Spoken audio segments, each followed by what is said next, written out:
Hi YouTube family, it is Kat and I am back with a pre-recorded video that I haven't done in a long time. First off, let me say thank you so much to all of my subscribers who have been following me. I go live more than I've been posting videos, but I'm trying to get the energy back up to update you guys. If you don't know, I am currently about 4 months, almost 5 months pregnant, and so I wanted to update anyone who's thinking about having a baby, post VSG, currently pregnant.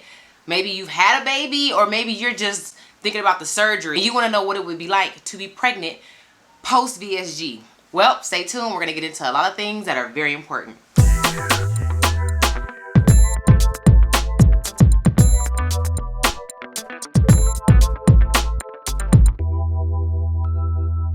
Okay, first off, I do have some things written down. I'm going to be very quick because I can talk for about 30 minutes. I am pregnant. Today I had a doctor's appointment. Unfortunately, first they thought it was a girl, then a boy, so I have another anatomy scan in 2 weeks to find out the gender. Here is the baby.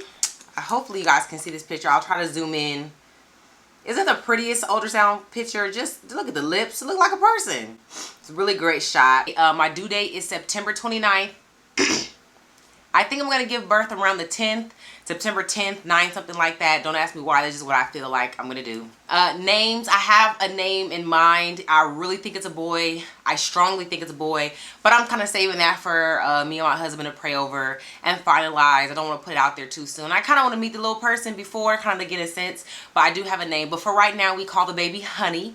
I don't know. I just started calling the baby Honey as soon as I found out I was pregnant. Speaking of finding out when I was pregnant. Happy birthday to you. Cha cha cha. Happy birthday. My birthday was January 20th. I turned 33 years old, and prior to that, if you don't know, I did experience 2 losses in 2018 and 2019. I don't want to get into the details in this video. I'll link those videos in the description box below if you want to go and kind of, you know, see what happened. But it was a little kind of tragic. I did spend most of 2019 dealing with depression and fighting depression. I had a therapist, I had a psychiatrist, I went to group therapy. I really was trying my best to come out of it in the later part of 2019. But I share that with you because I think it's really important that you deal with any psychological, mental, emotional issues that you may have prior to getting pregnant. In fact, I had decided along with my husband that I was done having children. We had 2 beautiful, healthy kids. My body wasn't really responding right to pregnancy, and I didn't want to put my life in danger. So I said, hey, I'm 33. Give me a year or 2 to think about even if I want any more kids. And in the meantime, I got pregnant. And so I hate when people hear that and go, oh, see, when you stop trying, it happens. Man, shut up. Because when I tried, it happened, okay? So that wasn't the point. It was just, you know, I wanted to give my body a rest. I had to have a DNC, 2 of them. That's where they have to surgically go in and, you know, abort the pregnancy. And, you know, that was even hard because there was some stuff that didn't get all the way out. I had to take pills, and it was just a lot. So anyway, my birthday comes, and my husband and I go to pick up some cupcakes. We had a little something at the house. And he goes, hey, I want to say something to you, but don't be mad at me. And I was like, ugh. This man always knows when I'm pregnant before I say something. He was like, your period usually comes 3 days after a full moon, and you ain't had no... I'm like... And he's like, I think you're pregnant. I'm like, I think I am too. But I already bought the champagne for tonight, so I'm not drinking, just being honest. So anyway, the following day, we ended up taking a test. I was pregnant. I didn't say much because, of course, the first thing that hits me is fear. I was scared that I was going to lose the pregnancy, so I didn't want to tell anybody, right? I mean, who could blame me? So eventually, we make it to the doctor. Okay, guys, we're here doing this shit again. We were here when, like a year ago, huh? Yeah. In January, getting the damn results. So we're here looking like we somebody. Trying to figure it out. So let's go up here and see how it's gonna go. They confirmed the pregnancy. They confirmed the pregnancy is inside the uterus. So now we are getting an ultrasound to make sure. I want to make sure there's a heartbeat and blood flow. Look who's here. So we'll see. Point to it again. Right there. You got about 200 cells that are touching each other and they're blinking. They confirm a heartbeat, and we're off. So this was back in late January, early February, and at the time everything seemed to be progressing in a positive manner, right? So before I get into my pregnancy complications, I want to give some tips to anybody who wants to be pregnant or who is pregnant or plans on being pregnant. Number one, if you plan on being pregnant post VSG, do not, I repeat, do not stop taking your vitamins. For 2019, I went through emotional, psychological obstacle, and one of the effects was, you know, being tired, staying in the bed, and just not caring about myself, not loving myself. And as a result, I stopped taking vitamins for a year. What happened? My nails stopped growing. My skin is okay because to be honest, I have great genetics, and I'm not tooting my horn. We all got our pros and our cons, and that's something that my family blessed me with, right? But my hair fell out. If you go back, I have these pictures of this long hair where I would press it out. Baby. It's not short, it's just shorter than I know my hair is on a regular basis. My iron dropped, my vitamin C dropped, my vitamin D dropped. Just deficient all across the board. I did not care. So when I got pregnant and they drew my blood work and they looked at my levels, they were like, oh my gosh, you're super, like, not healthy concerning your vitamin levels. Side note, if you're not sure about VSG, please do all your research. I took a 12-week course before I was even allowed to have the surgery. Here's some information. If you want to write it down, here you go. It's a lot. When they cut your stomach, okay, on the bottom part of your stomach, there is a part of your stomach called the duodenum. That's responsible for absorbing your vitamins, your minerals, all the protein, good stuff that's coming down in your food. It sucks it out. Well, that part is gone when you get the sleeve, okay? You're left with a little banana-shaped tube, right? So you have to take vitamins for the rest of your life so you don't become vitamin deficient. Ding, ding, ding, ding. I'm already anemic, which is iron deficient. So now I'm severely iron deficient. We'll get into that because that is a complication of my pregnancy. So please, please, please, if you plan on getting pregnant, keep it in the back of your mind no matter what you go through. Do not stop taking your vitamins. There are some of you watching this right now. Yes, you.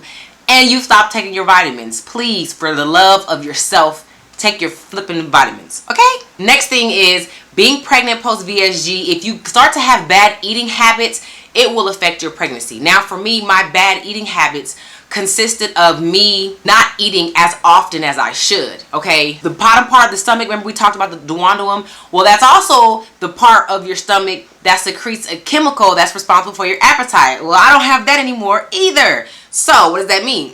That means that sometimes I forget to eat, or I don't want to eat, or I just have no desire to eat at all. Now, without having a baby, you can kind of get away with it using caffeine, but it's not healthy. We had a malfunction. My camera died, and so I lost all the stuff. I just kept talking for like another 15 minutes. So anyway, here's part 2 of the video, a little later in the day, but here it is. So I had to record this again, and my energy's low. I'm so tired. Now I want to kind of go over my high risk factors, complications I'm dealing with concerning my pregnancy. Number 1, remember I told you I wasn't taking my iron pills because I kind of was dealing with the sadness and depression? Well, because of that, my blood work came back today that I am severely anemic now, which means that I have to now go into the hospital, get hooked up to an IV, and have IV given to me intravenously. Not a good thing at all. I tried with the food. I did try with the pills. Unfortunately, they made me sick and it didn't help fast enough. So if I don't do this, then post labor and delivery, they're going to have to immediately give me a blood transfusion. And I don't want that. There's a lot of complications that can come with that. So I'm taking my chances now with the IV iron. I have to do that once a week for 3 weeks, and they're about 3 hours long. So please take your vitamins, especially if you're anemic. Try to get your iron in before you get pregnant. That way you don't have to deal with this complication. My anemia makes me severely tired. Sometimes my skin dries out. I'm pretty sure there's other factors, but right now I know definitely my hair, my nails, and my energy has been affected. Take your vitamins. The next complication really is of no one's fault. I'm going to try to tell the story again because I can't believe my camera cut off. So let's go back to late February. I was on my way to a friend's house, driving in the car, and I just felt this gush.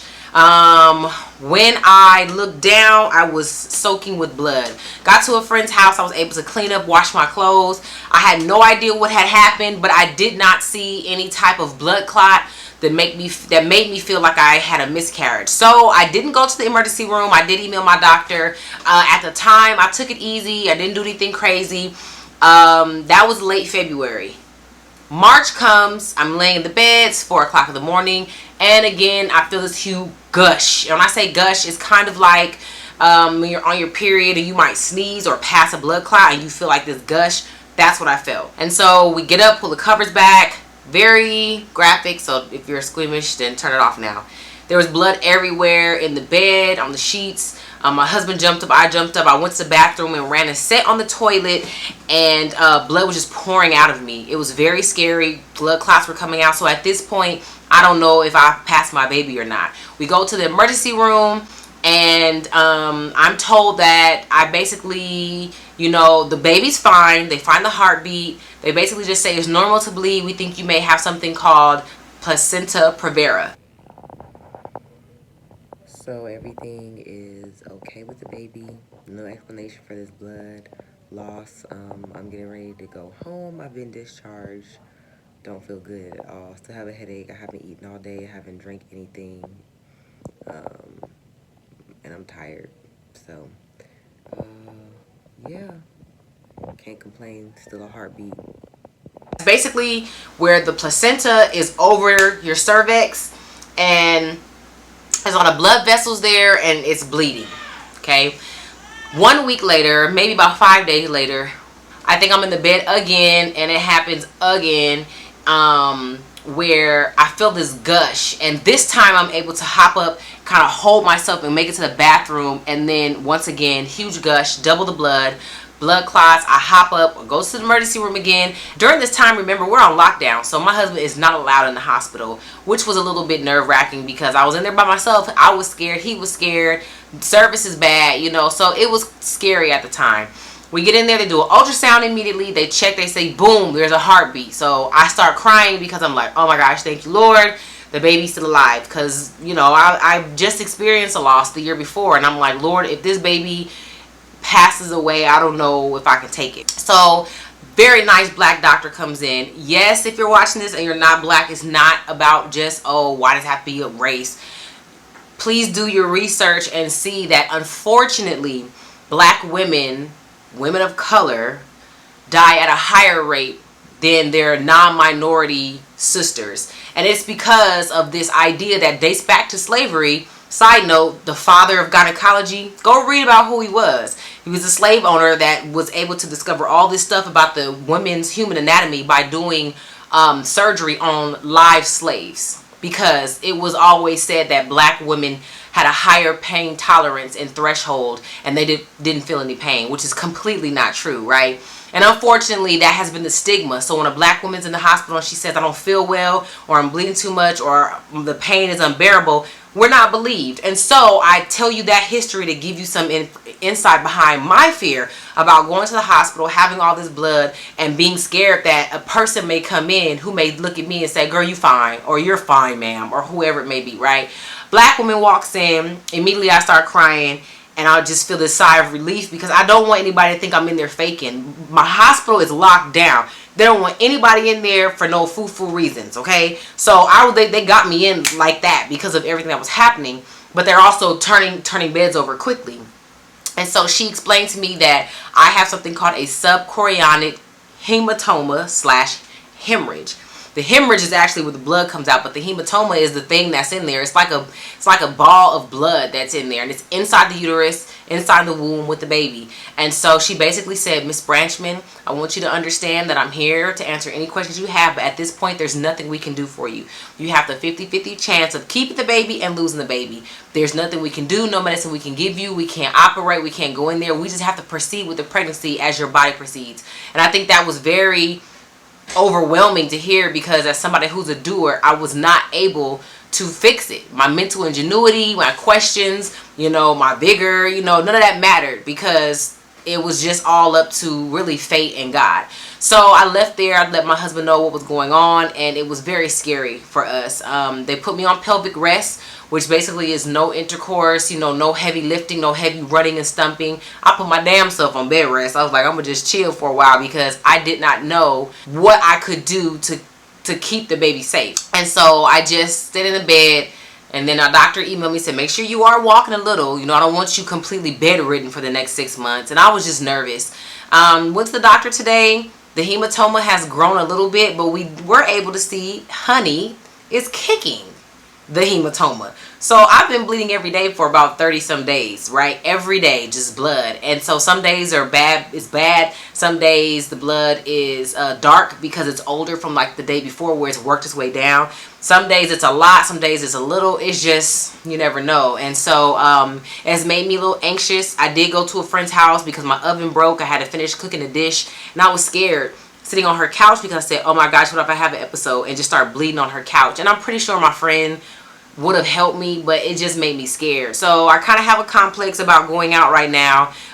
It'll be like this until I have the baby. And so if you have ever had a DNC or a miscarriage, you could be prone to a subchorionic hemorrhage as well. Do not self-diagnose, but it definitely can be seen on an ultrasound. So those are the two things that are major right now with my pregnancy that I'm dealing with, is the iron and the hematoma. Aside from that, I'm okay. I've been very tired, mentally, emotionally, spiritually. For me, I think the wrestling has been believing in one hand that God is good and he's faithful and he has shown up for me before in the past, but then also trying to let go of the hurt, the anger, the bitterness, and the pain and the fear and anxiety I have behind this baby, this pregnancy, and not losing it. And those two things are very real. And so I'm trying to process it all. I'm trying to not let it break me or shake me. Some days I do want to hear the word of God. Other days I want people to shut up, because they proclaim stuff from their point of view, but it doesn't always translate well to my point of view. Case in point, you know, if somebody emails me or DMs me something that they think is, you know, inspirational and say, hey, everything happens for a reason. God got you. You know, blah, blah, blah. So it was a reason why my baby died. Could you please tell me? There was a reason why my baby had to die. Like, you know, and so I'm very leery of reading stuff sometimes because people don't think properly. Also, I found that people are uncomfortable with sitting in people's mess with them. Being uncomfortable with me and saying, Kat, I don't have the words. I can't fix it for you, but I'm here for you. And we ain't got to talk about it. Or, you know, I've had lots of people do stuff for me. Let me say that. Kind words, flowers. You know, somebody sent me like $5 cash app, was like, hey, you made me laugh, this all I got. And it was funny to me because I'm like, hey man, thanks, you know what I'm saying?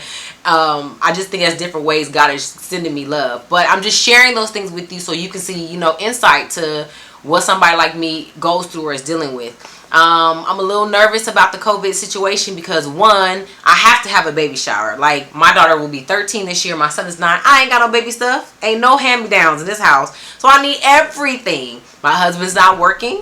My husband's not working because his gym is shut down. So finances have definitely been impacted. I know you're like, Greg, got your stimulus check? I haven't got it. It is April 24th and I haven't got it. I don't know where it is. I don't know what's going on. There's no number to call. So I'm just sharing that with you once again to see the insight behind me fighting to be faithful, that God's going to take care of it. But everything around me is looking like the walls are closing in. And I'm also a little nervous about the labor because at the hospital, they are not allowing anybody in the room with the mother as she delivers. That's messed up. You know, Lance has definitely been supportive to me, of me, for me. And I'm like, I hope this is cleared up so he can come see his baby born and he can support me. So that's where I am. That's the update. I promise I will keep you updated. I'm very excited about this one right here. Like I said, I do have names, but we're not really giving it out right now. So, yeah, I hope this helps somebody. I'm going to put pictures. I hope it's not too much for you. But leave a comment below. Like, subscribe, and share. Kat Branchman on Facebook, Instagram, and Twitter. I'll see y'all next week. Peace.